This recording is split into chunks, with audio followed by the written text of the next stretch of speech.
You are now tapped into the coolest reptile podcast in the world, this special International Trap Talk Live.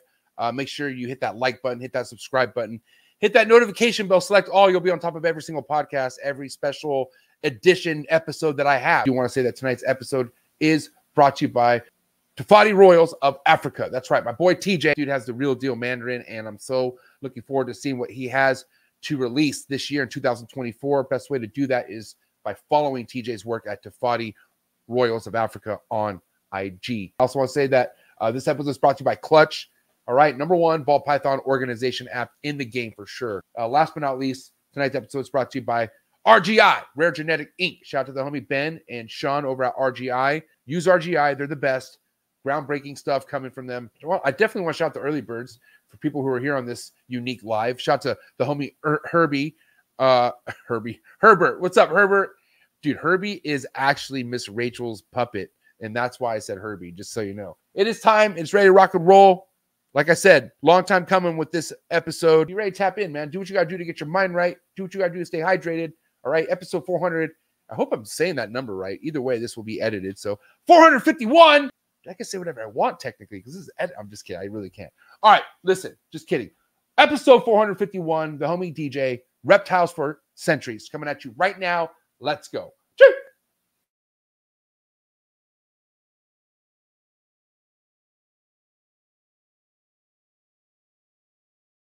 Good. You ready for do more in the future? Trap Talk podcasts? Yes. Man. Only Trap Talk. Exclusive. Yes. Exclusive. Oh. So stop calling us. Rub the spot, get the club to pop. When I come up with the crop, God love it or not. I'm hot from the hop to the rub the spot, get the club to pop. When I come up with the rub the spot, get the club to pop. When I come up with the rub the spot, get the club to pop. When I come up with the rub the spot, get the club to pop. When I come up with everybody, we do it. Everybody, we do it.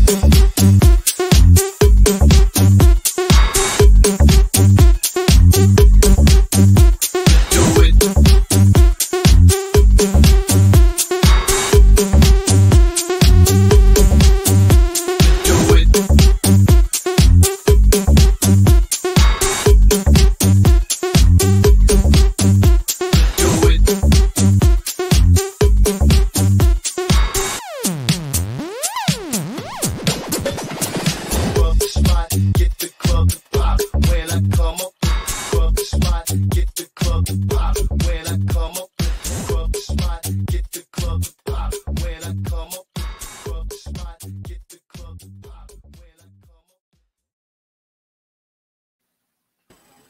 And we're live with DJ, Reptile for Centuries. Man, how you doing? Everything good this side? Yeah, stoked to have you, man. Finally having you here. What's good? No, it's good to be on the show, man. It's been a long time coming. But, yeah, I'm honored to be on your show and, yeah, just to have the opportunity to speak to you. How old are you? Yeah, I turned 22, 25 January. So I'm still, yeah, I just I only graduated actually this year. So, okay. Yeah, I'm finally finished my studies. And now I can officially say I'm a full-time snake breeder. This is crazy, man. I love hearing this. You know, somebody at your age already doing snakes full-time, which it's not like, I'm sure there was a lot of preparation going into this, and yep. I really want to get to that. But what did you have family? Was your dad into this? So, the thing is, my family doesn't have like honestly any interest in the snakes. Okay. So I've been keeping animals since the age of, I've got my first bearded dragon when I was like 5 years of age. Okay. And the first corn snake around 6. And then afterwards it just spiraled. You know, I got introduced into the ball pythons around the age of 8 years old. And yeah, initially when I started, you know, I had a bunch of snakes. I always had different species, colubrids, boas, and a mix of both. And then one night I was also going through a local website here, a South African breeder, and I saw a pied ball python.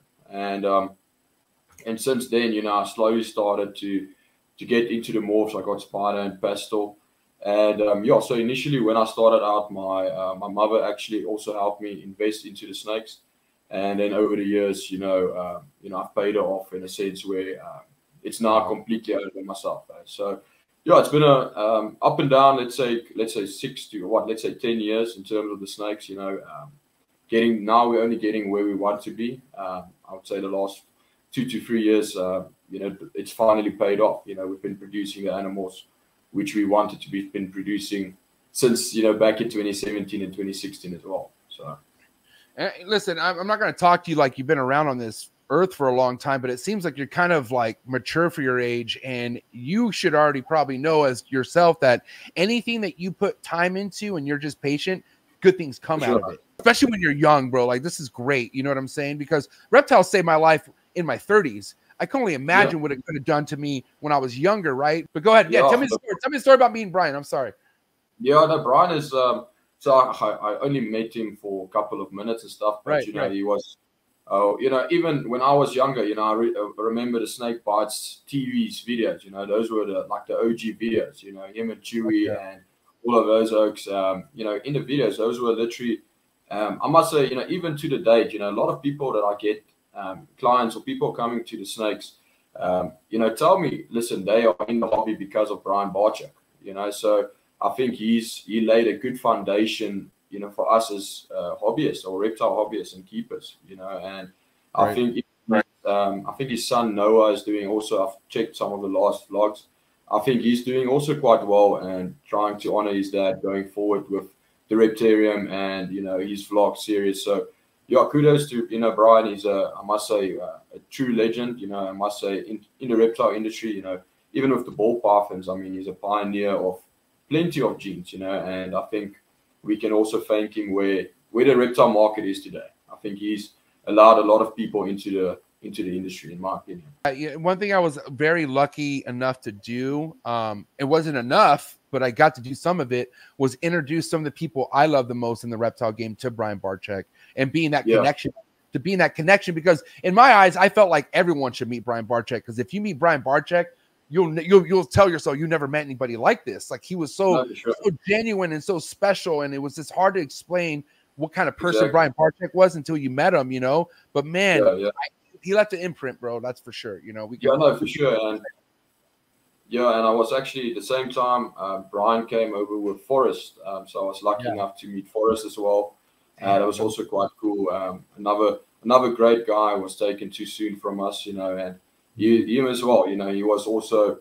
I love speaking to Forrest on Instagram and just in person meeting him. And he's got also a huge wealth of knowledge. So. Yeah, you know what, man, they say always the legends are taken too early, unfortunately, and they were true legends in the industry, for sure, man. Dude, and what sucks is, like, it happens with the animals and it happens with humans. It's like it's pretty fucking sad, bro. Like I just had one of my, I don't want to get into this, but I just had one of my favorite emerald tree boas that Forrest owned. Okay, he had this thing. Rico Wilder production was right here. See why it's empty? She died. She passed away, bro, and it was heart-wrenching, you know what I mean? And mind you, I want the record to reflect for anyone out there wondering what happened to her. She was probably 15, 16 years old, and she was never a solid snake. Ever since I got her, there was something about her. She looks beautiful, and I did everything I can to keep her stable, but she always had something going on with her, you know what I mean? So for me to have her about 3 years was like, it is what it is, but like, what a beautiful snake, and then also beautiful humans to lose in the hobby. You know what I mean? Yeah, no, for sure, man. And I mean, it's even I was speaking to someone today. I used to have a ball python, which was quite large. She was, the biggest she was around 10 kgs. Honestly, she was a real massive snake. And the thing is, I had her around. So the guy who had it before me had her for like 5 years, and then I also had her like for another 5 years. And when I got her originally, she was around 4 kg. So slowly over the question of, let's say 5 years, she grew another 5 kgs.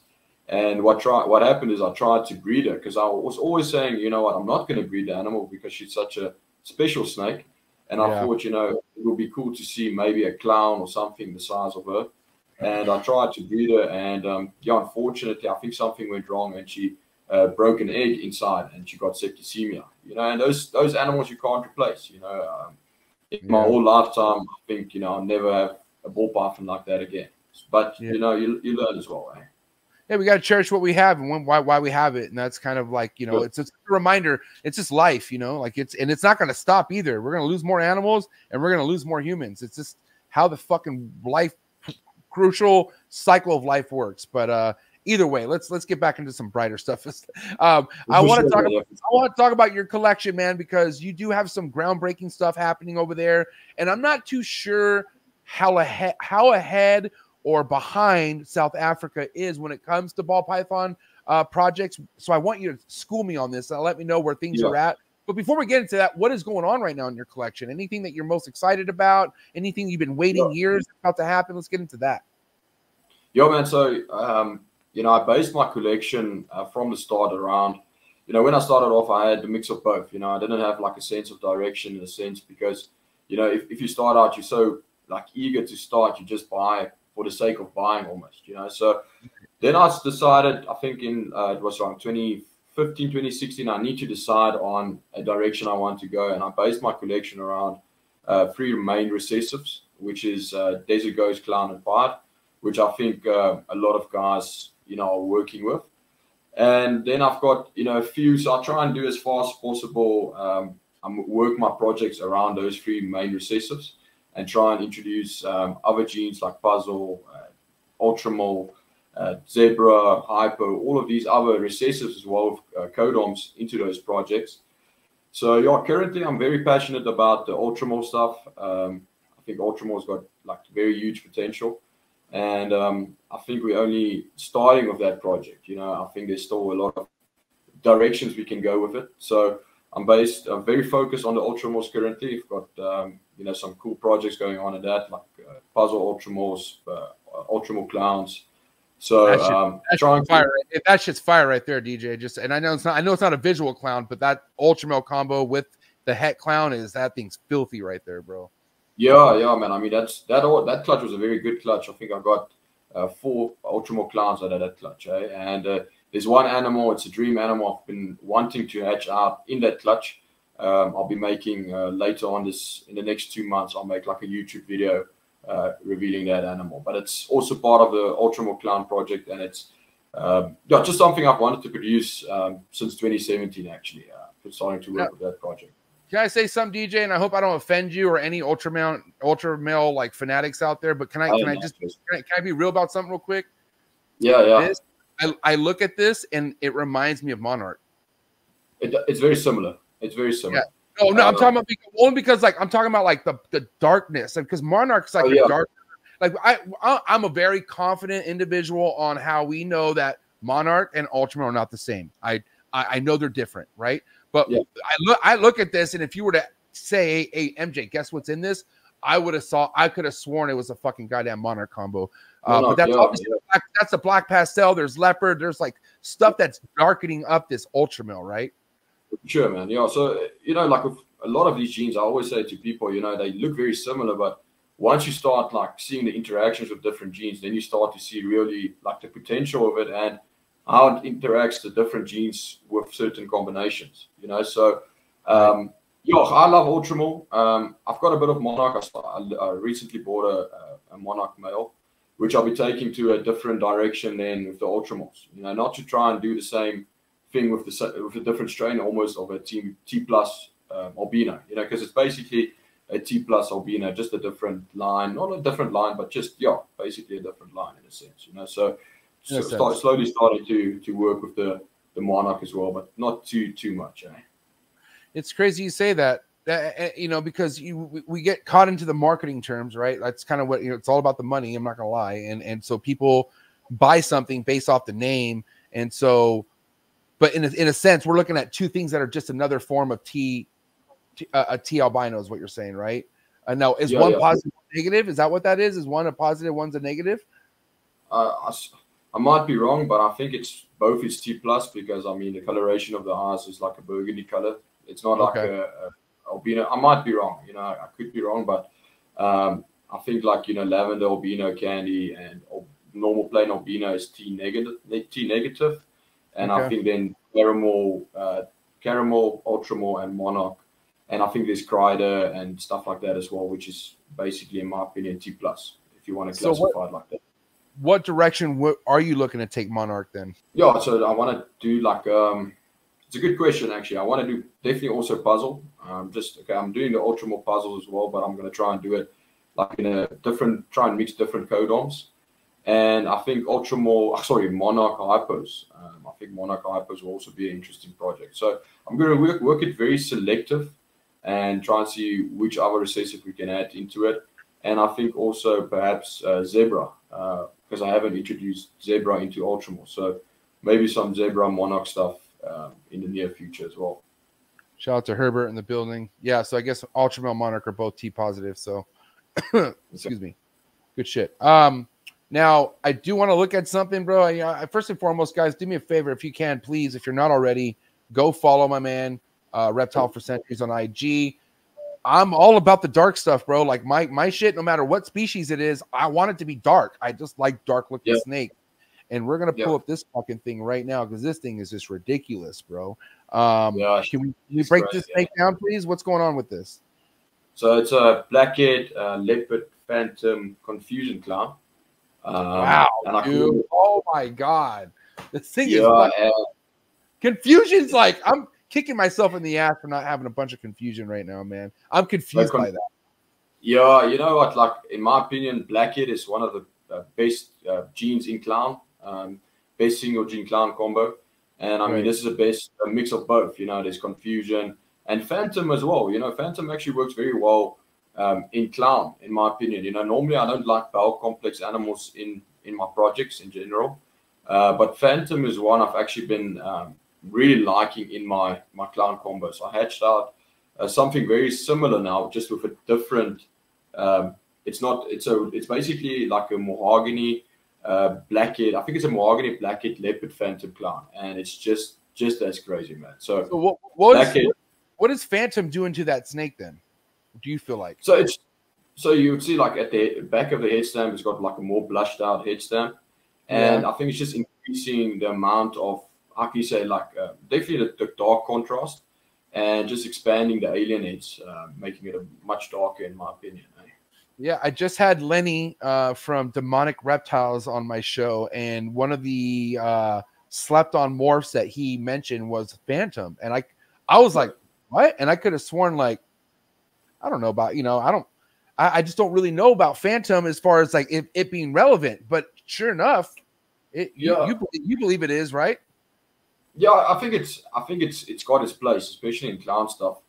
Right. I don't necessarily think in pieds, honestly, because you get a very high white pied. But I think in phantoms, especially in clowns, especially if you're going like a dark direction, blackhead, confusion. What's the more? I see like what's the new Carnage and Carnivore, all of these genes. I'd say phantom would react very well into them because they're already like darker animals. So yeah, definitely if you go, and even to go like a bit of a lighter direction. I've seen some cool, I think it's DPR Cold Blood. He's also hatched out some cool phantom clown stuff. So I must say, I think it's definitely got its place, man. I'll just try as far as possible. I always say just try and avoid breeding white snakes, in my opinion, because the thing is, it's very hard to ID it. So try, if you do phantom to phantom, try and do that both sides doesn't have phantom, because it's not going to be a pure white snake, but still it just makes it more difficult to ID. So just try and do one copy, in my opinion, if you do phantom. Well, it just kind of goes to show you, man, you can't really shove anything to the side. You know what I mean? I mean, especially if you have a good feeling about it. That's my biggest thing is there's people out there who will not work with a project based off popularity, but if they like it, they still won't work with it. But I'm like, dude, if you feel good about something, you should always keep that going, I feel like. I always say, when people ask me, like, what do I need to start with? I tell them, what do you want to do? It doesn't help. I tell you, listen, go and do this and that, because at the end of the day, you need to do something which you're passionate about, and which you'd like to take long term. At the end of the day, I always say I'm also not shy about it. It is a business for myself, but I mean, this has been my passion since I was a young boy, so at the end of the day I always say it's completely different to any industry. The passion comes first and, the incentives comes later, and you always see, the guys who's really passionate about it stick through it. I mean, even these times are a bit more difficult times for us, but if you stick through it, you're gonna make it, man. You know, at the end of the day. So just be patient and work with your projects. I mean, we're looking at projects here, DJ, that are like some grown ass men money type projects. Like these aren't fucking Mickey Mouse projects. Okay, so like, what were maybe some of the smartest business moves you kind of made? You feel like that kind of got you to this point? Was it maybe a certain investment at a certain age? I'd say honestly, like one of my original investments, which literally laid the foundation of my collection, was a pastel Batman male, which I bought from Justin in I think 2015 or 2016, and I paid I think $10,500 for that animal. And what I decided is, and the first season which he bred was in 2017, and I decided, listen, let me make double heads. You know, I can make whatever. You know, I can put him to bananas and I can put him to head clown stuff and produce more of what he is, but it's not going to take me where I wanted to go. You know, so I started to produce in 2017. I started to produce multiple double heads. I kept back everything from different projects. You know, Ultramar clowns, clown pies, all of those things. And then I'd say like in 2020 is where it really, when those animals started to breed for myself, those holdbacks from 2017, that's really when my collection started to increase in quality, in my opinion. And that's when the double visual started to hatch out, and where, you know, everything started to come together. You know, all the pieces of the puzzle started slowly to get where I wanted it to be. Batman was something that it was hot, but then people changed like fanboying things that were already coming out after Batman. The Batman showed so much foundation and potential as far as what you could do with so many projects, and I think he took advantage of that. You get an idea of what people are doing, but you don't chase their projects. Like, you have to just for sure. You take little bits and you apply it, and you investing in those heads at that time is what brought everything to fruition. Oh yeah, so in terms of like genetics wise, I patched out a Super OD. Yeah, so that's a Super OD Ultramar leopard spot nose clown, so a Super OD Batman Ultramar. Then I fetched out another female, which is a Super OD leopard Mojave Ultramar hypo clown. So she's a triple recessive, and she went to South Korea. So was a very hard sale to make, but she was also a very nice example of the Ultramar clowns. And I think I hatched out an animal which is, in my opinion, better than those two animals, just because it's something I've been wanting to hatch out since, like I said, 2017. Like, and I know this isn't an Aussie snake, but I would think this would be an Aussie snake. Like, looking at this, you're like, only person to make this, only person making shit like this would be Aussie, but that's not the case right now. So obviously, OD. I mean, this is why I don't know who I had this conversation with, but I'm like, should I go super OD on everything? And the person was telling me, nah, probably not, but I don't see why you wouldn't. Like, why wouldn't you want to increase the OD on almost anything like this, especially if you're working with it, right? It looks raw. It looks awesome. What's your direction with this snake here? Like, if this is a male or female, by the way? I can't. This is a female. She's around, I'd say, 800 grams roughly now. So okay, so what's the game plan for her, DJ? So I bought her from Carl Hoffman. I bought a yellow belly genetic stripe double-head Ultramar clown male, which will be probably going to her when she's up to size. So we're going, hopefully, what we've seen with the Desert Ghost clown, what's a genetic stripe project. I want to do something similar, but with Ultramar. So replace the Desert Ghost and put Ultramar in it. You know, try in a different direction with it. Damn. Wow. Shout to Kyle Hoffman. What a guy. Did you see the episode? Did you see the episode that when Kyle was on Trap Talk? Yeah. Kyle's also a good guy. I've been buying too many snakes from him again. So, but yeah, Kyle's a good guy. Dude, he knows his shit though, man. Say what you want about the guy, but the guy knows his shit. He has really good, like, OG, like, not, I don't mean by Orange Ghost, but like really like foundational roots hypo shit going on in his projects. Like, really nice shit too. All his hypo shit is nice. That only comes with keep breeding it back and back and back. You know what I mean? No, for sure. And I mean, he's hatching out. You know, I think he's on the quads and stuff like that. I know he's hatched out a couple of triple recessives as well. So I think he's got a good foundation, and I think as well, you know, he's got amazing animals, man. Like you said, great hyper stuff and stuff like that. I love this couple, Kittinger Reptiles out of Florida, man.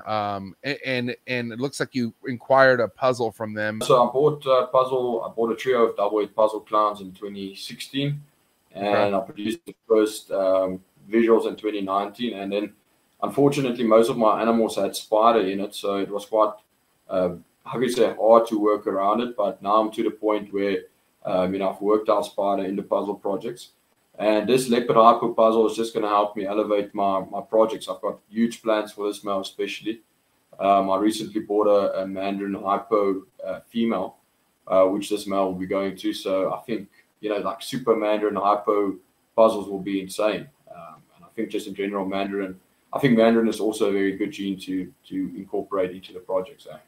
Oh man, I love Mandarin. Shout out to tonight's sponsor too, TJ from TOFAUTI Royals of Africa. Do you know TJ? Do you follow his work? Yeah, I've spoken to him. I don't know him too well, but I think he's also originally from South Africa, or his father is from South Africa. So it's quite cool as well to see another South African doing the snakes. One of my favorite individuals in the hobby. I met him when he was kind of first making himself known in the scene, but always just really humble, laid back, always has great business advice. Just one of those people that you'd value talking to this guy, and there's a lot of people like that, this is why I love this hobby, is because there's so many people who do really well and are successful at life who could give you really good advice. You know what I'm saying? And if you're a good listener, or learn how to take good advice, it could change your whole life, No, for sure, yeah, I agree with you. The reptile hobby is great, I think it's changed also dramatically over the last 10 years. I think it's become more a community now. Years ago it wasn't necessary, but I think everyone is motivated to encourage people to get into the hobby as well, and which is great. I think the more people we have, the better. So for sure, bro, in America, and Canada, I would say, because I don't know, when it comes to ball pythons, I look at Canada and America as far as the breeders, the same. Like we're all the same in a sense. But it's pretty cutthroat, bro. Like there's some cutthroat shit that happens with whatever politics or what's said. But one of the things that comes up time for time is there being talk about someone having something that it's not what it is. And one of these things that have recently been said is the Mandarin, like Mandarin not really being in people's collection, and they say it's Mandarin. What I'm getting at is that happening at all where you're at? Like, do you have people not really having actual lines of something, and then you have to be like, hey, listen, buddy, right? I'm curious. How can you explain that? Yeah, so like let's start off, like the reptile community in South Africa. It's not as large as in the the Americans or the Canada market. I mean, our population is much smaller to start with, and majority of people in South Africa has unfortunately got like a misperception about snakes. I'd say if we are maybe at 2 or 3% who really keep reptiles, it's a lot. Just because there's like a misperception.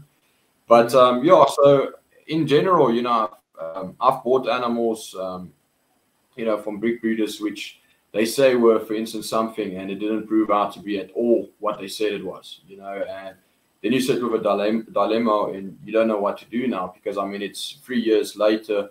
It's very hard. So I always say, trust, buy from reputable breeders, someone who's well known in the hobby in a sense, and make always sure about the pairings. Ensure that that the animal you're buying, that the pairing justifies the genetics. And I always say, if you've got something and you're not sure about the genetics, rather sell it as a possibility, and that the client or the other person benefit that you sell something. And I'd rather that if you sell something and it doesn't prove out to be what you sold it as, you can't be blamed afterwards for it, in a sense. Yeah, that's a good point. But also too, it's just kind of, I don't know, like what were some of the things that you did in the beginning buying snakes, like from the right people? Like how did you feel like as far as you investing money with certain people? Were you doing stuff based off their YouTube videos or your interactions with them? But like, how are you determining who you're going to spend your money with? So, in the start, it was, I had a few breeders who I bought from. Most of my stock, came from very selective people, in a sense where you know, most of my imported stock comes from Justin, and over the years, you know, I've bought a few odds and ends from other breeders. But yeah, I just established good relationships with breeders, and you know, as time went on, you know, and the animal spoke for himself, you know, I continued to buy from him. So at the end of the day, I think just establish a good relationship. I always say it's not bad to speak to, just to start a conversation with someone and see what projects they are doing, and just introduce yourself and see what they are doing in their collections as well. Yeah, I mean, that's, you know, people, I don't know, like, because like I understand that being a reptile keeper, most of us are like, they don't have great people skills, right? But as far as ball pythons go, you have to have good people skills, at least with the people you want to do business with, at minimum. You know what I mean? You can get away with being a fucking whatever to customers to a certain extent, but when it comes to getting where you need to get in the game, you got to know how to reach people, and you got to know how to make friends and do all that. Otherwise, it just ain't gonna work out. Like, people think the money can just get them there. It's work. No, for sure, man. I always say, just leave the politics and enjoy your snakes. That's all I always say. You know, if everyone is ranting about something, at the end of the day, we are doing it for the animals. Go check your animals out, and you'll enjoy it much more if you leave everything aside and just build connections, healthy relationship. There's no need to go off on, you know, certain small stuff, you know, and just build connections with as much people as you can. So let's get into some market talk, because I am curious how prices are right now in South Africa compared to Americans fucking doing buy one get four frees and slashing them in half. Like, what's going on over there in South Africa with the market? Yeah, so it's basically the similar situation. You know, I think at the end of the day, I think it's difficult times. You know, I think we've seen worse, honestly, or you know, we've seen worse times where the animals haven't sold so fast, and you know, people were doing the same. I think at the end of the days, man, you know, I'm always unfortunate if the prices do cut. You know, as a business, you need to be competitive. You know, so you need to try and adjust accordingly. But I always say, don't undercut yourself. You know, so if you believe in the animal's value, and that's the animal's value to yourself and to your collection, don't undercut yourself. If they want, they can buy it from another person. At the end of the day, it's, you know, stick to yourself and stick to your projects. But yeah, I must say the prices has really decreased dramatically over the last, I'd say, the last 6 months, and you can say it's economical factors. I don't think it's necessarily just the ball pythons. I think it's an industry-wide thing. You know, if I speak to other people and the motor industry, the vehicle industries, you know, luxury watches, everything, you know, it's a very, I think there's just a decrease in sales. But yeah, in terms of the pricing, pricing has definitely took some knock, but the animals are still selling. And I think you just need to price accordingly. Now, I don't know if you know, I'm sure you might, because it seems like you're tapped in pretty well with the right people in the ball python game. But do you know who Mark Bailey from Mark Bailey Reptiles is? Yeah, I know Mark. I know of Mark. I know of Mark. Yeah, I hope one day you get to meet him. If you ever come to the country, let me know. I would love to introduce you to him, because he's one of my best friends, and he's probably nobody gives me advice like Mark Bailey, right? So when he tells me stuff, I listen, because he's been through it, man. He's an OG. He's like the best, I feel like. Yeah, sure. But let me tell you one thing that we just talked about recently, because a lot of people are blaming the ball python market on the economy. There was just recent reports and recent news updates as far as the economy turning around and doing pretty good right now. It's actually not that bad. Sure. And what happens is people forget that when people are buying reptiles and they're buying pets, it's mainly when the economy is doing really bad. And it's when a lot of people are depressed and they're at home and they're not, hello, COVID, right? Like, why do you think the animal fucking market just went ballistic? Because nobody could leave. You know what I mean? Exactly. So really, it's kind of just based off how things are going right now. People are buying fucking boats. They're traveling. They're spending money on things that aren't keeping them home, because they don't want to be home right now. You know what I'm saying? No, exactly. I mean, we were restricted for 2 years, man. You know, at the end of the day, I don't know exactly how long you guys were restricted, but it was almost 2 years at our side. You know, so I think a lot of people, like you said, were probably frustrated and bored probably at home, and they started to get into the reptiles and stuff, and maybe they found out it's not necessary for them. And I think at the end of the day, is it comes in waves. I'm here for the long run. I always keep reptiles, even if it's let's say if I can't do it as a full-time business, I'll always keep reptiles. But I know for sure, man. It will come around again. And I said now in a recent YouTube video as well, I said now it's actually the perfect time for you to set up your collection, because you can really pick up some awesome animals for a decent price, which is well worth it. I'm laughing at something else because Mark Bailey was also one of the first people, or he was the first person I called when my room got flooded. So we got hit hard with rain, bro. And San Diego, where I'm from, bro, we don't get rain like this. So the first time it hit us 2 weeks ago, bro, it hit us hard. And so my room got wet, basically. It didn't get like fucking like a foot, or it got wet, right? Yeah. I called Mark, and I'm like, yeah, Mark, my room got flooded, it got wet. And he's like, and there was a little bit of a silence, right? And he's like, well, now's the time to do some deep cleaning, and it's like, I guess you're right, because, I guess the way you look at it, it does suck, but by the time I'm done, everything's going to be completely like deep cleaned and wiped down. And it's like, well, I guess it's the time we're going to do it. So just another way to look at a bad situation. You know what I mean? Yeah, for sure, man. And I mean, you say you mostly focusing on the green tree pythons and what are the tree boas, the emerald tree boas now? Or so I I guess I should be clear, right? Because what I want to be successful at more than anything is what's behind me. But yeah, for sure. I'm not there. Like what keeps me above ground, right, is the podcast and the ball python game. I sell ball pythons, so I have to be. I try to lie to myself and say, you're not that tapped into the ball python game, but that's bullshit. I really am. Because without the ball pythons, I can't continue all this stuff. Yeah, the thing is, I've also kept a lot of species. I still keep multiple species to the date. The thing is with the ball pythons that just make them so amazing. They're just so diverse, man. I always say if every person worldwide was into snakes or into reptiles, there would be a ball python that they like, which fascinates them, even if they just keep it as a pet. Because they're so genetically diverse and so different, So the ball pythons, in my opinion, will always stay relevant and always be one of the most popular pet snake and the most snake being kept. Yeah, and you know why it's so true what you said? The reason why I always want to make sure I stay somewhat relevant in the ball python game with my projects is because I know that there's people who wish they could have stuck around and somehow made it happen in the ball python gun, but for whatever reason they left, because I have people who ask me, hey, MJ, what would you do if you wanted, if you were to get in right now and blah, blah, blah. And you know what's crazy? I don't know what to answer with that, because I came in at a whole different era, and so it's like, if you want to come into the ball python game right now, you got to figure that out, man. You just got to jump in and see what happens. And sorry. No, go ahead, bro.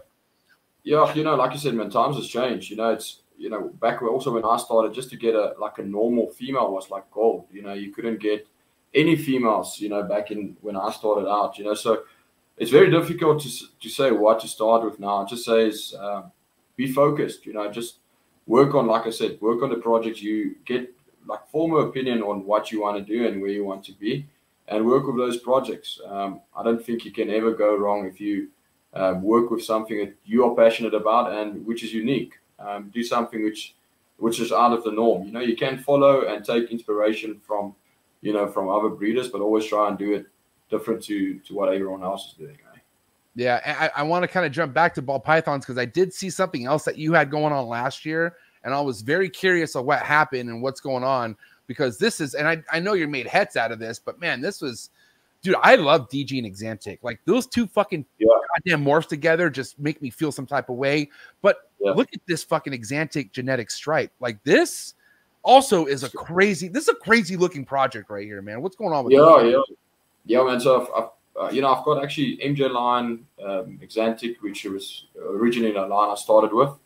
Then I've got a bit of black Exantic projects, which I'm doing purely in Desert Ghost and Hyper, and I'm going to introduce a puzzle quite soon to that project. And then I'm working with the Exantic DG VPI line as well, this is a project, the Exantic DG genetic stripe is something I'd like to do in the near future. So I just hatched out some Exantic double head for GS Desert Ghost. So hopefully in the next, let's say 3 to 4 years, we can hopefully hit the triple visual, you know, and I think it's going to be a very awesome snake, eh? And I love it because, you know, listen, I'm not nothing against clown, but there is no clown. Like, there's no mainstream. Like, DG is pretty mainstream. Don't get me wrong, but like, this is a fucking sick project right here. Like, this is right here. Like, this shows experience and like, this is seasonal breeding right here, bro. Like, this is sick right here. Like, this is where people who just come into the game should pay attention to projects like this. 110%. Yeah, I think it's out of the norm, man. You know, I think you need to try and see what's you know, what's different and what's not being happened. You know, later on, you know, you can introduce clown if you would like to, but you know, I think this is a good foundation to start off this project. You know, and I think genetic stripe as well. I think it's a very, I think it's starting to get how can you say some more, how can you say, limelight now, in a sense. People are starting to work with it a bit more. But I think if you incorporate you know, for instance, puzzle, I think puzzle genetic stripes will be also quite rad, you know. So those things, I've got the double heads also for those growing up. They should actually be up to size this season, you know. So hopefully we can do something different with genetic stripe, and, you know, we can, because I feel as well, you know, with all of these genes, they've all got great potential. I think you just need to unlock what is the next thing to take it to that X factor, you know. And I think with GS, we've seen it in the clowns and stuff. But I think there's so much more to GS as well, in general. I mean, yeah, you're proving it right now. Like, it's kind of crazy. And I just, man, I become more obsessed with Exantic. I feel like with every ball python episode I do, mainly because I don't have it. I don't have any Exantic going on in my goddamn projects right now. I want to do it. Don't get me wrong, but it's like that is such an amazing project to be tapped into, because it gives you a whole nother appreciation for the project, like the whole ball python game, in a sense. Like, you're looking at something completely different, you know. And it's so untapped too. Like, the Exantic game is super untapped. And one of my favorite Exantic projects will be True Ghost, for sure, 100%. True Ghost, yeah. I must say, I hatched out so it's a difference, the black Exantics now, but I hatched out a black Exantic Hypo Desert Ghost last year, which is also a project I've been trying to do since I made the original triple heads and the Hypo double heads back in 2018.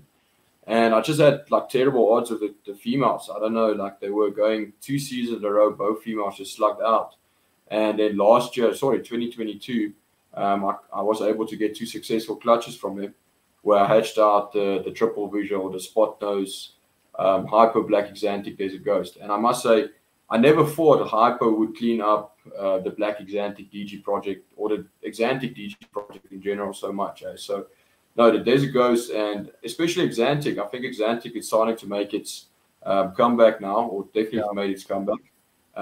Because, you know, Exantic, in my opinion, especially in VPI, you know, for long periods, we were producing awesome and still producing awesome Exantic combos here in South Africa. And I think it's starting to catch off now, and people are starting to see the true potential of it as well. I mean, how many lines of Exantic are there? VPI, there's MJ, TSK, what else is SK? I think SK is also SK. There's quite a bit, right? Yeah, it's quite a lot, eh? And so for anyone out there who's kind of confused about like the lines, right? Like, if you buy one line of Exantic, you always have to continue to buy that line, right? Yeah. It doesn't make sense to buy any other line. Yeah, so I'd say, you know, like, probably in my opinion, the best line of Exantic in terms of color wise is MJ line, Exantic parts. Just MJ line Exantics, just because they keep the colorations a lot better till adulthood. But probably, in my opinion, the best project, if you go with Exantic, is to go VPI. It's the most work project, you know, in terms of going forward. If you need an animal, for instance, let's say you're doing Exantic DG and you want to do introduce puzzle or something like that, you'll be easier able to get a puzzle head Exantic male than a puzzle head Exantic VPI line instead of a puzzle head MJ line, if you get what I'm saying. You know, so I think definitely VPI is, in my opinion, probably the best one to go forward with in the future. And that's what is majority floating, right? That's what Justin has. And I know Mark Bailey has VPI. That's what the line is as far as the biggest. Yeah. Line. Yeah. All right, man. All right, let's talk about production size this year. Like, what are you looking to do as far as numbers? So our seasons is totally opposite of your season. So when you guys start to pay, we only start to hatch out. Pretty cool that I get to edit this out. Now, I will remind you, you will be able to catch this live on the Patreon page. This will always be up for Patreon. But yes, I'm going to edit out the part when I said, yo, you back. So in terms of production, we do around, let's say, around 500 babies a year. I think last year we did 556 roughly. Babies. Yeah, babies. So that's babies. Wow. And this year we did around the same amount of clutches. Unfortunately, I don't know exactly. I can't pinpoint what went wrong, but we had a bit more of like unfertile clutches or infertile clutches, which decreased the numbers in terms of how many babies we're going to hatch out. But I think this year we'll probably do around, again, let's say between 450 and 500 babies. And and at the end of the day, I try and keep back. To last year, I kept around 80 holdbacks. So yeah, I'm definitely keeping back majority, of the best animals as far as possible. Right, but you're still letting go of a lot. That's still like over 400 fucking goddamn animals that you're selling, which is quite a bit. Yeah, it's a lot, man. And I'm very comfortable with the size we at now.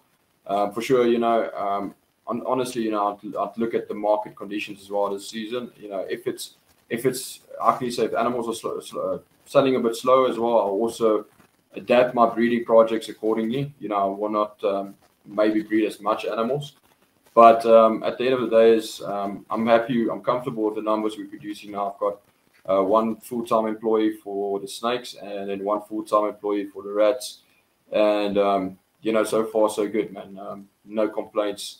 In terms of the selling part, I'm left with around of the previous season, so the 2022 season. I've got around 20 animals left to sell still. So, bulk of the animals is already sold. That's good, bro. That's awesome. It's one thing I've also learned from the homie Mark Bailey is you got to keep your overhead as low and tiny as possible. You know what I mean? You just don't want a huge overhead, and that's one thing you always got to work at. So that's awesome to hear that you have that many productions and there's only about 20 something left. That's great. Yes. So yeah, this side, man, I don't know, in South Africa, we've got a term, what they call load shedding, which is basically where we go through certain time periods throughout the day where we don't have power. Literally, we don't have any power. Wow, dude, they're trying to do that here. It sucks. Yeah, no, we've been having it, I think, since 2017. I can't even maybe way back then. Wow. So basically, like 2 hours a day, and maybe like 4 times a day, we don't have electricity. So I recently also invested into full solar with the snakes and stuff. So the snakes are at least almost fully off grid. So at least in terms of financially going forward, that investment will definitely pay off, because my electricity bill was around, before I invested with the solar, was around $1,250 a month, which is quite high. It's quite a lot. You said your electricity was $250 a month? No, 1,250. Oh, okay. I was gonna say, bro, that's okay. I was gonna say, bro, you want to know what the fuck my bill is? It's what you just said, okay? But really, dude, my bill's expensive. Yeah, sure. I don't even want to think about it because it makes me nauseous. But my electric bill, bro, just kind of keeps me in check for sure. And I'm always thinking of ways how to lower it, but it's hard. On your side, do you guys like dip into like solar and what do you call it, inverter system? Yeah, there are a bunch of solar. Yeah, I'm just behind on the solar game. There's some. We just bought this house last January, so it's like we got to put like 20K in our backyard, and like we just the solar needs to happen though. I just talked to a solar guy maybe about a week ago. I need to follow up with him, but yeah, I need to do the whole solar, but I got to buy the panels, and the panels are like 20K and 30K or something like that. So it's like, I don't want to lease anything. I want to buy the motherfuckers. So, for sure. So it's just money, bro. How it is. That's why it's, people don't understand too. They do this full time. Then life happens where you just have to fucking dump crazy amount of money to make sure you're okay, and it's all that's business though. Like if you own a business, what you got to do, you know. So no, exactly, man. You know, you need to do what you have to do in that situation. You know, you know, like you said, life comes first. You need to prioritize what you want to do and do it accordingly. But yeah, the solar, honestly, man, for us, you know, I had to invest in the solar because with this load shedding, you know, it's almost 4 to 6 hours a day. Let's say, call it on an average, where I don't have electricity. Ooh, I knew we were losing them. Come back, buddy. Let me know how it goes.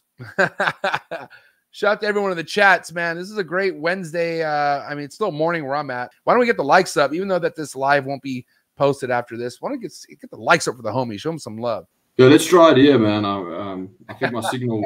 I think my signal might be better in here. My phone died off, so I can't use my hotspot now. Eh? You're good, man. No, it's actually crystal clear. So please continue. Okay. You remember what you were talking about? Yeah, we were speaking about, I think, the production. Yeah, what was it? So, yeah, I think production. Yeah, so yeah, currently, you know, just trying to see which, you know, if the market changes and stuff, you know, I'll change my, well, not like if it changes, but I'll just adjust my projects accordingly, you know, and see how many animals we produce. But like I said, so far we're very blessed. You know, we've sold most of the animals we've hatched out in the last, you know, 2 years. Are shows still a big part of how you sell animals as well? Like, do you vend a lot of shows? No, so we've only got I only attend like one local show a year. Okay. There's only one like official expo, you know, expo organizers, which is the SOS Reptile Expo.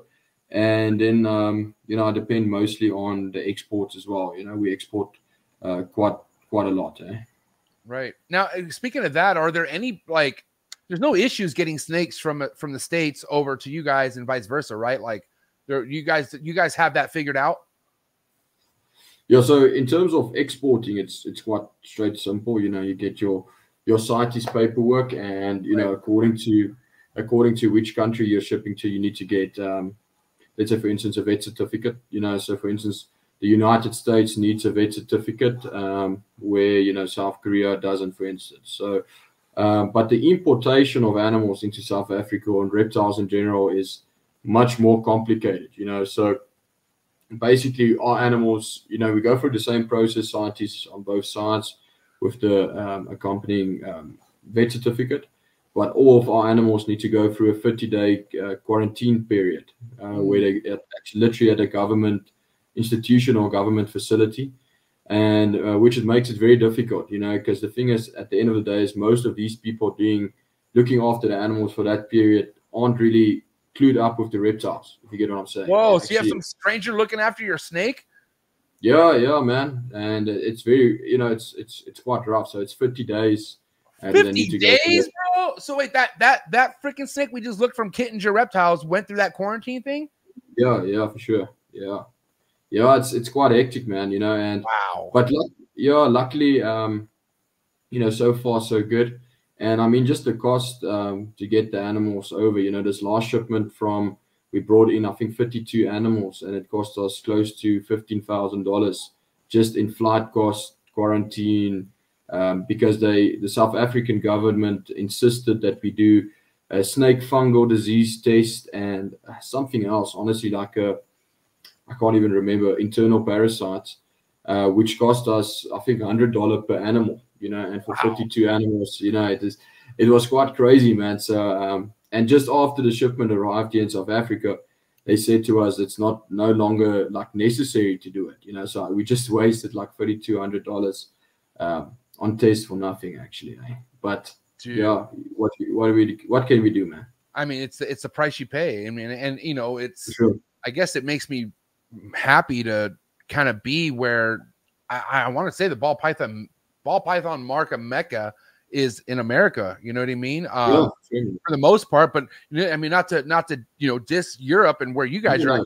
You guys got crazy shit too, but a lot of the craziness shit that people are staring at seems to be in America right now. You know, for sure, man. The thing is, like, that's what always makes it a bit more difficult for us as South Africans to get new genes in, because you know, for you guys, if you guys import from Europe or from us, you get your snake instantly. You know, for us, we need to wait, and it's not easy to get the permits. You know, we're actually busy with possibly doing another import soon. But I mean, it's so difficult to get the permits and stuff done, and I don't always think people understand, you know, the cost incurred to get the animals over. You know, it's not easy, and it's very, very expensive. Yeah, man. Damn. Well, respect to you for like just being on that level and willing to invest. Because, you know, obviously you're on a mission, bro. Like you got stuff you know that you want, and you'll do what you got to do to get it. And that's kind of what the ball python game is based off of, people like you. You know what I'm saying? People who go all in and who ain't scared. Because, you know, fucking scared money don't make money, bro. You got to do it. You know, you got to make those moves, bro. So now listen, I kind of want to change gears here because I do know you're an all-around reptile animal lover, from what I can tell. What other species of what other species of reptiles are you currently keeping, and maybe that you're really passionate about that you want to speak on tonight? So I used to breed like Western hognose and GTPs. So I still have a few Western hognose in the collection, just purely as pets. I don't breed with them anymore, which I love the hognose. I always say the second best pet snake, in my opinion, or probably one of the best snakes, is a hognose. A hognose, bro? A hognose? Yeah. Continue. I'm gonna let you finish. Go ahead. Just because they're different, man. If you really want something that's unique and it's got a bit of, I always say, a bit of personality, a hognose is perfect. You know, I'll not necessarily say it's a good first pet snake. But in terms of, I like the hognose. I just like how their personalities is, and they're also a smaller type of snake. They're quite cool. I will say, okay, if you want to talk about coolness on uniqueness, okay, hognose is cool because it just doesn't remind me of a snake. It doesn't. It reminds me of a fucking Super Mario Brother character or something. You know, like something you shoot a fireball at or something. But I will say the one hognose that made me kind of be like, okay, I would probably keep this, or the tricolor hognoses. Those tricolors, yeah. Yes, those right there. I was like, okay, you got my attention. And then my buddy Riley has Madagascar hognoses or something like that. The giant hognose. Yeah, those right there are fucking. Those are sick as shit. And I'm just saying, hognoses are sick as fuck. Don't get me wrong. I didn't expect that. Okay? So what's number one? Chondros?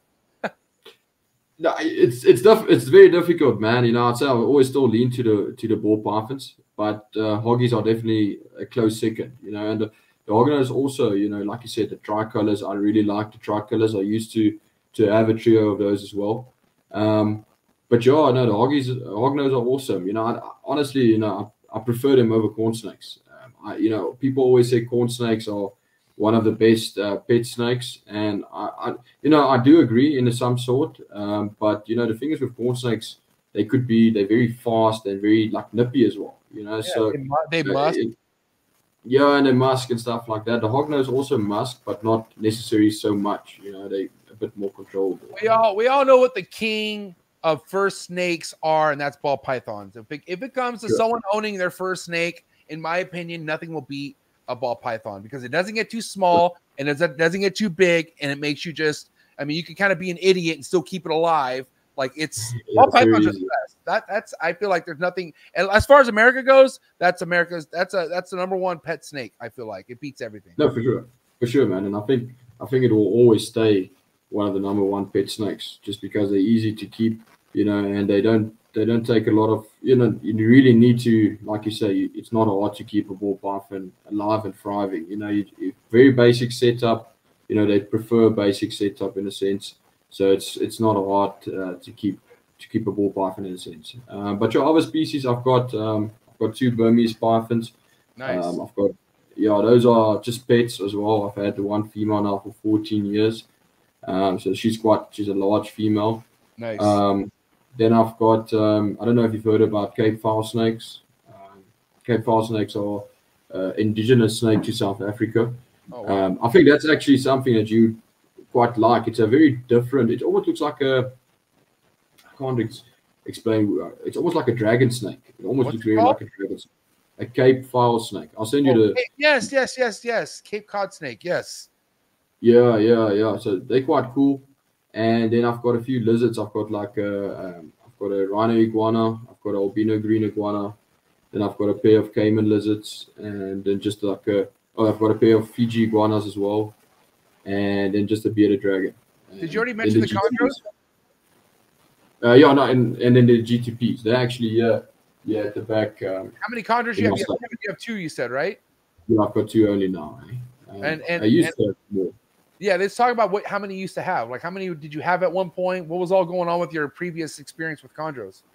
So I had around, at the most, I had I think 18 GTPs in the collection. Nice. Also quite nice stuff. And I bred with them 2017. I bred 2 clutches. Then in 2019 another 2.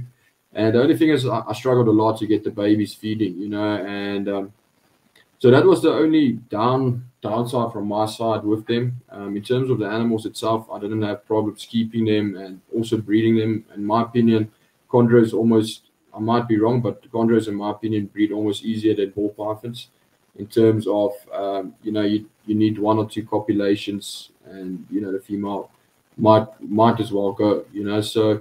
But yeah, chondros is definitely something I'd like to get into the future again. If it's fitting. I can't believe you just said breeding chondros is easier than breeding ball pythons. That's nuts. As far as, but you said getting them to breed is easier, is what you're saying. Yeah. So honestly, I haven't. I'm speaking under correction because I haven't also bred. I'm not very successful in breeding them, so that could also tell you something. So it's all good. I mean, experience is your best teacher, and you're just talking so far what your experience is. But for me, man, like, okay, do you follow Bill Siegel, Phoenix Reptiles on Instagram? That's my dog, man. It's my big bro. But crazy stuff. I won't get into details, but the way he talks about his chondros, like how he's like pretty confident, that's how I am with my ball pythons. I'm so fucking confident, and I don't stress the ball pythons at all. And I'm not saying I stress the shit behind me, but I'm just not as good at what's behind me yet on as far as ball python. So it does kind of like, I would love to be in Bill's position where I like look at something, I'm like, oh, that's in the bag. You know what I'm saying? But also it's also because I haven't had enough. Like, everything comes with numbers, right? And I know with ball pythons, I've had a lot of opportunities and clutches, and I've seen a lot with ball pythons. So it's like, it's just another day. You know what I mean? But I just need more clutches under my belt with this shit behind me, or litters, with the emeralds. But I feel you, bro. It's awesome, man. And I love, because one of my biggest one of the things that I love that I'm known for is like getting people into the chondro game, and even Northern Emerald Trebo and Emerald Trebo game. But there's so many goddamn ball python breeders who hit me up on a day-to-day basis who tell me, MJ, I'm ready to get into the chondro game. And I love that because you can admit, DJ, does a chondro make you feel some type of way differently from a ball python when you look at it? Sure, most definitely, man. It's a completely different snake, right? Like, and it's a completely different feeling. Yeah, for sure, man. It's a completely, I mean, just starting off how you keep the animals, it's completely different. And just in general, it's the animals, they've got a different, honestly, more of like a feisty personality in a sense, where you can't just, it's more for like I'd say like an experienced keeper as well. And, but the chondros are different, man. They just got a different look, especially like how you keeping yours, in display cages and stuff like that. I think it's really an eye opener if you go walk into someone's room and they've got chondros, especially if they set up properly. I mean, listen, I could thank my mentors and people who do right by these snakes that lead by example. And I got a lot of friends that lead by example. So I'm thankful for them. But I just love to hear that somebody who is so dialed into the ball pythons has other ambitions and goals with snakes and reptiles other than ball python, because I think you got to have other stuff going on, man. It just makes you appreciate. Like, I feel like people just get so complacent and they just get bored with working with just one species. Like, you gotta keep your motor running, bro. Like, you need to have rough things happen to you that make you like feel like humble and stuff like that. Exactly. Yeah. So I think it's awesome, bro. I mean, even I recently bought like outside enclosures for all of my lizard species, and I must say, man, I get a lot of enjoyment just going out and, feeding those animals and working with them, because it's something different. The ball pythons are amazing, don't get me wrong. But it's good, like you said, just to take the ease off the mind, in a sense, just working with something different. It's always good to have something you enjoy as well. Yeah. Now, I'm curious. A couple more topics I want to make sure we talk about tonight. Feeding. Obviously, rodents and all that. I'm not sure what the laws are with breeding on rodents, but what are you doing as far as having the stock to feed your animals and whatnot? So it's I think rodents, I think worldwide, even you guys aside, it's a struggle, you know, to get like a good supply in South Africa. So I breed majority of my own rodents, and I feed mostly rats. I do feed here and there. I feed a mice or multi or ASF, but I don't really like feeding both multis and mice. I don't like it because I feel, you know, in terms of the growth of the animal, a rat has just got it's got a bigger body mass index. I mean, it's got a bigger, how can you say, body structure, so the calcium is higher. But yeah, the rodents, I breed most of my rodents here at the facility, and yeah, I must say so far it's just a struggle to keep up. You know, I've recently also expanded a bit with the rats to try and produce everything in house. But you know, with the rat production, it takes quite some time to get in full circle. So far so good. And any kind of struggles getting a rodent production going, or you felt like that was always easy for you? I think you just need to, the rodents, you need to be very, what's the right word now? You need to be on top of it, man. You need to be constantly changing and upgrading stock and making sure, you know, that the animals stay, like you said, don't get too old as well. So I think you need to be on top of it, constantly replace your breeders. And I think also what I've seen is, which is very important as well, is temperature. You know, my rodents breed the best in winter times when it's a bit colder, and in summer times, you know, they struggle to breed because it's too hot. So I think temperature is very important with the rodents as well. Eh? Yeah, 100%. You know, what's crazy is like, man, there's a whole hype and big wave about how ASFs are like the best way to get the best production out of a ball python. And you know, and not to say that it's not, but I'm just saying you don't need ASFs to be successful with ball pythons at all.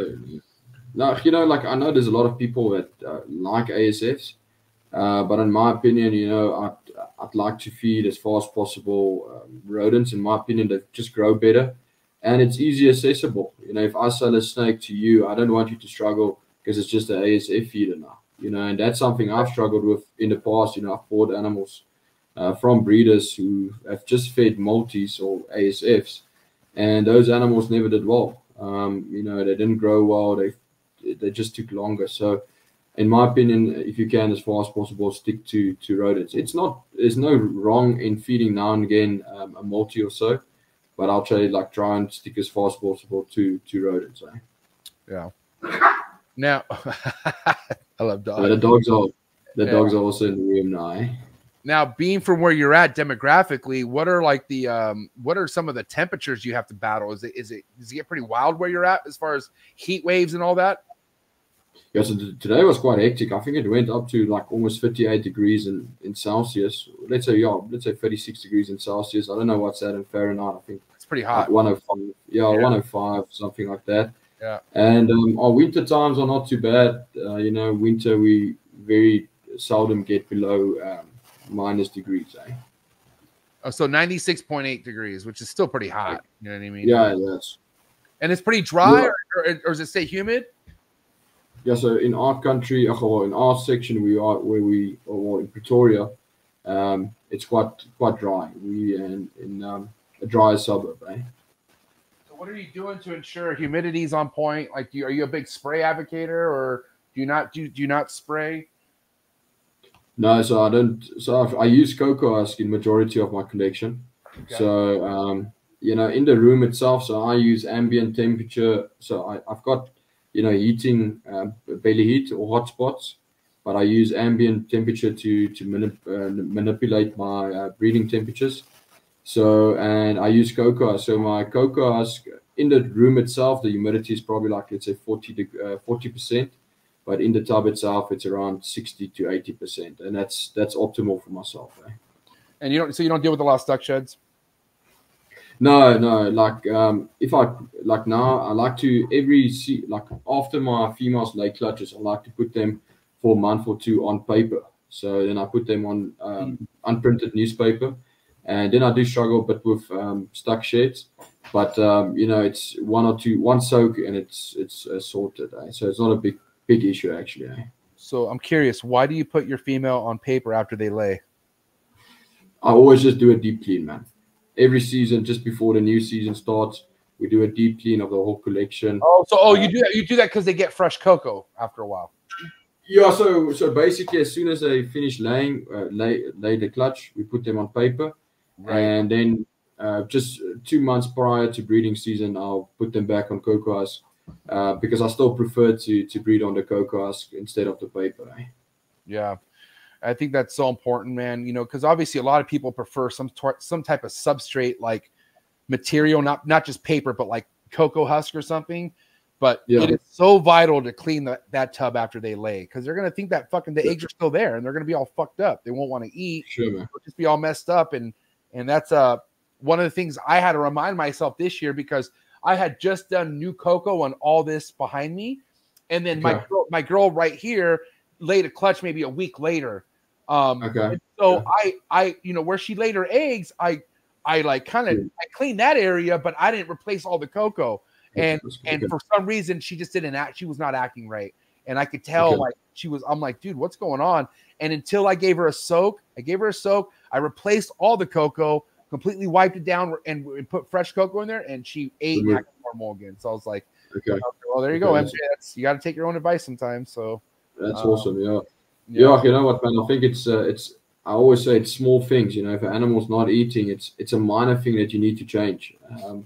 You know, either move it around to a different type, bigger, smaller, you know, change the substrate. It's a minor thing to get them started as well, you know. So in terms of my hatchlings, I keep all of my hatchlings. So the room where we were filming in previously, or just earlier on the shows, where I keep my hatchlings, and I keep all of my hatchlings on paper. And once they move into the adult room, then I put the females on cocoa husk, but the males, I always put the males on paper. I don't put them on cocoa husk. Just because, in my personal opinion, my males feed better on paper during breeding season. And if they do go off feed, then I've got a different alternative to switch them over to. Then I can put them on cocoa husk. I did. I'm not gonna lie. This was a year. It's so weird. I go back and forth so many times with like my babies, my juveniles. Like I'll go 1 year with paper, because I'm usually a paper guy. But then I'd be like, well, you know, it's for me why I put them on cocoa, because it looks better. I feel it looks better, right? But in a sense, dude, there's so many times I have to take cocoa out of the baby's mouth, and like I have to almost babysit them when it comes to eating. And so like I don't want to fucking have to like lose a baby off one choking or just sitting there. But there was probably more than a handful of times this year where I had to go assist a baby and take freaking cocoa out, because either it missed and they grabbed the cocoa or something like that. So I do feel like I'm more comfortable putting my babies and my juveniles just back on paper until they hit the adult stage, and then I'll put them all on cocoa. Yeah, you know what, man? And in my opinion, it's better because I also used to put my hatchlings on cocoa husk and stuff like that. But I feel, you know, let's say for instance yourself, you prefer perhaps aspen or just to keep the animal on paper. So if it's on paper, it's used to paper, you know, then you've got the option to do whatever you please with the animal. You know, you can put it on cocoa husk and aspen, paper, and it will still thrive. When it's on cocoa husk as a hatchling, it might prefer that for the most of its lifetime. You know, that's what I've seen as well. Solid point, man. All right, well, check this out. I got a wrap-up question before we get into some hot seat questions. All right. And I'm curious, bro, because you know you're global, bro. You're from a different country. I know America gets a lot of love, so does Canada. But are there any other countries out there that you feel needs more recognition, or maybe a breeder from a certain country that is really also coming out with some groundbreaking shit, and like no one's just really tapped in with them yet, or just anyone that you could think of other than the Americans and the Canadians? Yeah, you know what, man? I think honestly, there's a lot of great potential all over. I think especially like in South Korea. Oh, wow. There's a lot of good breeders that side, also very passionate and working very high-end projects. So I think South Korea in the next couple of years is going to produce some top-end ball pythons that we've never seen before. You know, there's a couple to name. We've got Infinigene, which is in South Korea. There's another breeder, Qin. He's also doing extremely good. And I think as time goes past, we'll see these Asian markets also start producing animals, which is, you know, what we would be interested in as well, you know, to get into our collection. So I would say, you know, we focus in terms of selling animals to the Asian markets, but I think especially South Korea and I think Indonesia as well. There's some great breeders that's going to come out there as well. Yeah, you know, anytime Justin tells me or anyone who flies to South Korea, I get all excited because I'm like, damn, what's going on? Like, what's cooking over there? And you know, there's big things popping for sure, man. So, and also another thing to be excited about being in ball pythons, you know, because this is about to really blow up other countries and other markets in different countries. Yeah, for sure, man. And which is going to be good for us. You know what I mean? No, exactly, man. I mean, like I said, the more people we get into industries, the better. The more people who's involved with snakes, I think it's just going to be more beneficial for all of us, you know. So I always say, try and network, try and get yourself out there, and enjoy the hobby. Try to speak to like-minded people, man. Exactly, bro. I mean, it's cliche, and I'd say this a lot, but you are who you hang around with. You know what I mean? And that even goes with the group of people you conversate with on a day-to-day basis, the ones you share advice with, projects. That's the type of people you're going to be like. The ones that you share all that information and hang out with. So, and it looks like you're doing great by that, man. You're doing great. It looks like whoever you surrounded yourself with, you need to keep doing because you're definitely there, bro. And it's awesome to hear such greatness coming from the youth, you know. Yeah, thanks, man. I do appreciate it. But Joe, you must let me know, MJ, when you're coming to South Africa, man, and we can go. You can take you on a safari, go check the Big Five, and just have a good time, dude. Yeah, you're welcome anytime, man. You're welcome anytime. Can I bring a friend? For sure, man. Honestly, if you want to come through, just let me know when you're coming through, and we'll have a good time, man. Oh, we will set, and then we'll do our round 2 podcast in person. That will be awesome, man. Yeah, but I'll check you guys. I'm planning to come through to the States either end of this year or sometime definitely this year. I'll come and see you guys. Well, you make sure you let me know when that is, because I will say after the springtime, I should be back to like traveling like I normally was and going to shows. So definitely keep me posted. And like I said, once the time comes and I want to do some traveling outside the country, do South Africa all day. And I will say, because of Brian and Forrest influenced me to want to really go check out South Africa, because it just sorry, you're good. That's true. We live in a very busy street, man. Yeah, but South Africa is an amazing country, and I think you'll really have a good time. Coming to South Africa, I think I heard some bad stories, that South Africa gets a bad rap, but it's every country's got their own different. Yeah, I mean, you come to San Diego or even LA, come to LA, not know nobody. Good luck, like you're gonna fucking have a hard time. No, exactly, man. So, but Joe, when you anytime welcome, man, just hit me up and we can make a plan. All right. Well, listen, hot seat questions before I let you go. You cool with that? No stress, man. All right, guys, get the likes up for the homie DJ. What an episode. But it's hot seat questions time. Quicker the better. You ready, DJ, or what? Yeah. All right, here we go. Hot seat questions. Coming in hot for Reptile for Centuries. Let's go. Frozen Thought or live? Live. A cut or no cut? Cut. On what day? Day 60. Red Chondro Neo or yellow Chondro Neo? Red. Pre-first shed meal or post-first shed meal? Definitely post. Yay imports or boo imports? Both. If you get new genetics, no, DJ, you can't do that, bro. One or the other. It's either yes or no. I'm for imports, Yeah. And so you are captive bred.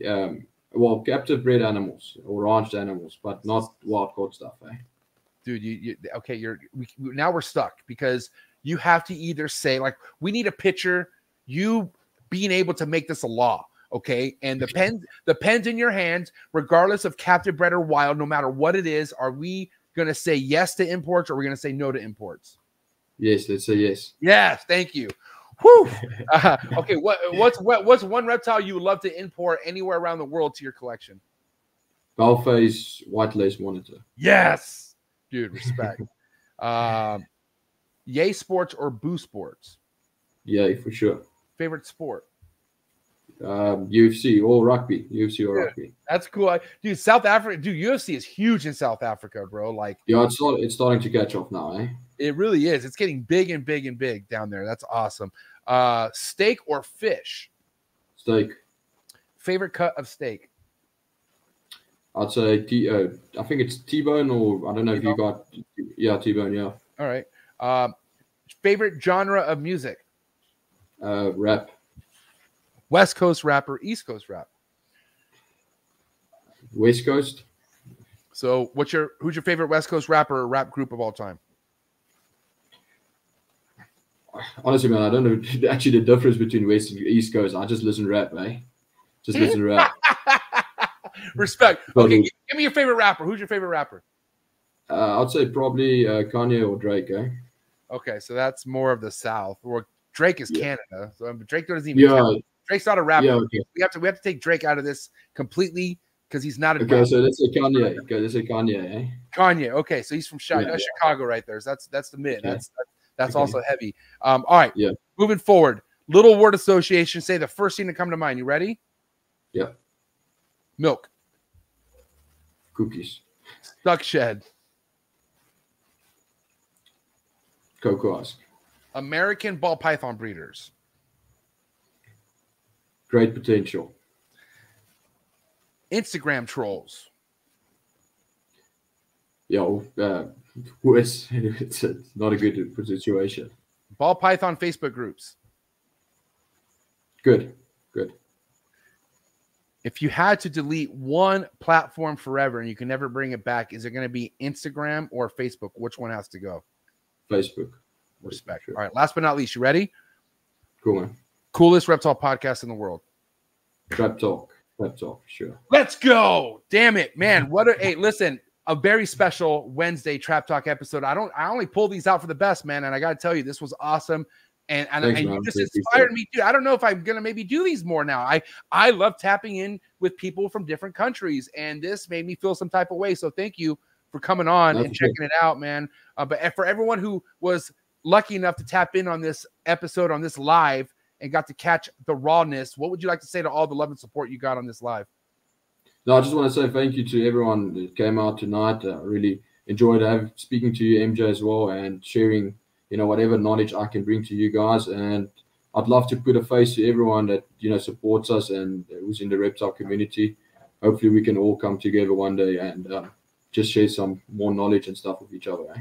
Yeah, bro, that's the thing, man. If it's one thing about the reptile gatherings, we just geek out over all this shit in person and we just talk forever, and it's great. It's probably one of the best things ever. And I miss it a lot. Cannot wait to get myself back around a bunch of reptile heads. But listen, enjoy the rest of your evening. Guys, I will say, man, there's a lot to come from this guy. All right. I know a lot of podcasters are trying to get their greasy hands on him. So he will be putting a lot more content out there in the future. So be ready to hear from the homie DJ. Go follow him on Instagram. And you would say, DJ, for anyone to be on top of your stuff, best way will be Reptile for Centuries on IG, right? Yeah, Instagram, and we post weekly on YouTube every Friday. Eh? Oh, and YouTube. Okay, so definitely YouTube. I'll put the YouTube link in the description below as well, so people go subscribe to that. But guys, do me a favor. Give it up from South Africa's finest, DJ, Reptile for Centuries, ladies and gentlemen. It's a wrap. Thanks, brother. I appreciate it, man. Hey, enjoy the rest of your night, man. Thank you so much. Have a good night. You too, man. You have too, man. All right. Cheers, eh?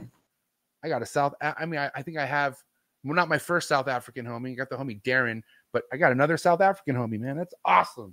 Who wants to go to South Africa with me? All right. Who really thinks I should do more of these midday, afternoon Wednesday lives? Who think I should do more international Wednesday lives during the day? Drop a comment. If you think that I should do more of these, drop a comment in the comment section. If I get at least 10 people to tell me yes in the comment section, I will do another one next Wednesday. But you got to drop a comment in the comment section. And when you hear this, it will be the nighttime because this live will no longer be available for the public. All right. If you want to watch this live and not have to watch the edited version, got to make sure you join the Trap Talk Patreon family because all the lives will be saved for the Patreon members. All right. All the raw, real deal stuff like me saying I'm a that's all going to be there for you guys, for you to listen. But guys, listen, from the bottom of my heart, thank you so much. I have so much to do, as I'm sure a lot of you guys out there who are watching need to get back to work or whatever, man. But things to do. I appreciate you guys so much. Again, tomorrow, Thursday, 6 o'clock Pacific Standard Time, Stephen Cush, the True Hollywood Story.